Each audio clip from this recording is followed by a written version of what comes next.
எல்லாரும் அவளுடன் எதிர்பார்த்துட்டு இருக்க டிஎன்ஏ 2026 ஆன்லைன் அப்ளிகேஷன் வந்து பார்த்தோம்னா நமக்கு மே 2nd வீக் ஓப்பன் ஆயிடும். இதுக்கு தேவையான டாக்குமெண்ட்ஸ் என்னன்னு நம்ம இந்த வீடியோவில் தெளிவா பார்த்துலாம். அதுக்கு முன்னாடி நம்ம இந்த வீடியோக்கு மறக்காம லைக் பண்ணி வச்சுங்க. நம்ம சேனலை ஃபாலோ பண்ணாலும் ஃபாலோ பண்ணி வச்சுங்க.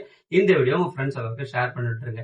நமக்கு தேவையான டாக்குமெண்ட்ஸ் வந்து பார்த்தோம்னா 10th 11th 12th mark sheet, DC, அப்புறம் வந்து பார்த்தோம்னா இன்கம் சர்டிபிகேட், கம்யூனிட்டி சர்டிபிகேட், நீங்க முதல் பட்டதாரியா இருந்தா ஃபர்ஸ்ட் கிராஜுவேட் சர்டிபிகேட், அதுக்கப்புறம் வந்து பார்த்தீங்கன்னா நீங்கள் என்ன மொபைல் நம்பர் யூஸ் பண்ண போறீங்கன்றத தெளிவாக நோட் பண்ணி வச்சுட்டு அந்த மொபைல் நம்பர் அதை ஆன்லைன் ரிஜிஸ்ட்ரேஷன் பண்ணுங்க.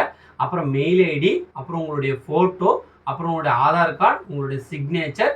இதுவே வந்து பார்த்தோன்னா நீங்கள் ஒரு ஸ்பெஷல் ரிசர்வேஷனில் வரீங்கன்னா உங்களுக்கு என்னென்ன சர்டிஃபிகேட் தேவைப்படும்னா நீங்கள் வந்து எக்ஸ் சர்வீஸ் மேனுக்கான சர்டிஃபிகேட் வேணும், போர்ட்ஸ் சர்வீஸ்க்கான சர்டிஃபிகேட் வேணும், டிசபிள் பர்சனுக்கான சர்டிஃபிகேட் வேணும். இதுவே நீங்கள் 6th 12th வரைக்கும் கவர்மெண்ட் ஸ்கூலில் படிச்சிருந்தீங்கன்னா அதுக்கான போனஃபிட் சர்டிஃபிகேட் வேணும். ஸோ இந்த சர்டிஃபிகேட் எல்லாமே குயிக்காக ரெடி பண்ணி வச்சுக்கோங்க. மறக்காம இந்த சர்டிஃபிகேட்டை உங்கள் மொபைலில் ஸ்கேன் பண்ணி வச்சுக்கோங்க. டிஎன்ஏ சம்மந்தமாக உங்களுக்கு என்ன டவுட்ஸ் இருந்தாலும் என்னோட நம்பருக்கு கான்டாக்ட் பண்ணுங்க. இனிமேல் ரெகுலராக நம்ம சேனலில் டிஎன்ஏ சம்மந்தமாக ரெகுலராக வீடியோ வந்துட்டே இருக்கும். டிஎன்ஏ கவுன்சிலிங்கில் உங்களுக்கு என்ன டவுட்ஸ் இருந்தாலும் நம்ம நம்பருக்கு கால் பண்ணுங்க. உங்களுக்கு டிஎன்ஏ கவுன்சிலிங்கே வந்து எப்படி பண்ணுறதுன்னு தெரியலனாலும் கண்டிப்பாக அதை நம்மளே பண்ணி தரலாம். தேங்க்யூ.